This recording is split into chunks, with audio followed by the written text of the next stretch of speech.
ఈ అబ్బాయి వాళ్ళు పెళ్లి చూపులకి వెళ్ళిన తర్వాత పెళ్లి కుమార్తె తండ్రి ఛాతీ వరకు నెరిసిన గడ్డంతో పెద్ద జుబ్బా వేసుకొని అండ్ టీవీలో ఇస్లాం ప్రవచనాలు వింటూ ఉన్నారు.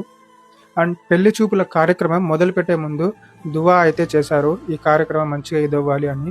సో ఇవన్నీ చూసి పెళ్లి కొడుకు వాళ్ళైతే సో వీళ్ళేదో పెద్ద హజరత్ ఫ్యామిలీలా ఉంది, మంచోళ్ళలా ఉన్నారైతే అనుకున్నారు.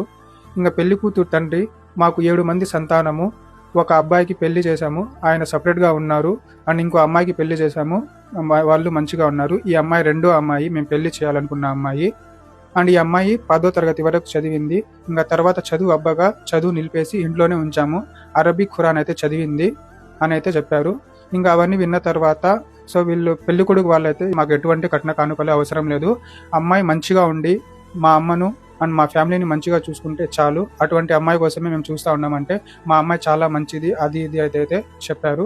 ఇంకా అమ్మాయి తండ్రి కూడా, మేము కూడా పెళ్లి కొడుకుకి ఎటువంటి కట్న కానుకలు ఇవ్వలేము, అండ్ మేము పెళ్లి కొడుకుకి పెళ్లి బట్టలు మరియు పెళ్లి కొడుకు ఇతర వస్తువులు కూడా ఏది కొనివ్వము, దానికి బదులు కొంత అమౌంట్ ఇస్తాము, ఆ అమౌంట్లోనే పెళ్లి కొడుకు తన బట్టలు అండ్ ఇతర పెళ్లి కొడుకు వస్తువులన్నీ కొనుక్కోవాలి అని అయితే చెప్పారు. అమ్మాయికి 3 తులాల బంగారం ఇస్తాము, అండ్ పెళ్లి మీరు పిలుచుకుని వచ్చిన వాళ్ళందరికీ మంచి భోజనాలు పెట్టి మంచిగా పెళ్లి జరిపిస్తాము అని అయితే మాట ఇవ్వడం జరిగింది. సో వీళ్ళు కూడా దానికి ఒప్పుకున్నారు. అండ్ తర్వాత అయితే అమ్మాయిని చూపించారు.